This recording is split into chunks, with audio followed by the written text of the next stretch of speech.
कहाँ खड़ा होना है संघर्ष 2 के लिए। हमारे भाई की फिल्म आ रही है संघर्ष 2। भैया संघर्ष 2 को लेकर के क्या आप थिएटर में भी जाएंगे? बिल्कुल, हमारे छोटे भाई की फिल्म है जिसका नाम है खेसारी लाल यादव। हमारी इंडस्ट्री का सुपरस्टार है, लाडला है, प्यारा है, दुलारा है, ठीक है, ट्रेंडिंग स्टार है। इस फिल्म में हमारे हर गल की फिल्म में पवन सिंह के साथ साथ मेरा छोटा भाई कल्लू इस फिल्म में काम किया है। तो हमारे कल्लू भाई के लिए जोरदार ताली हो जाए।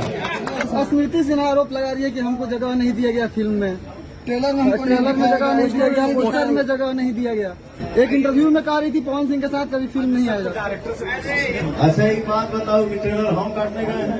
नहीं भैया। स्मृति सिन्हा जी सुपरस्टार नायिका है, उन्होंने इस फिल्म में बहुत अच्छा काम किया है। भैया झमकौला से डायलॉग बोल दीजिए। अच्छा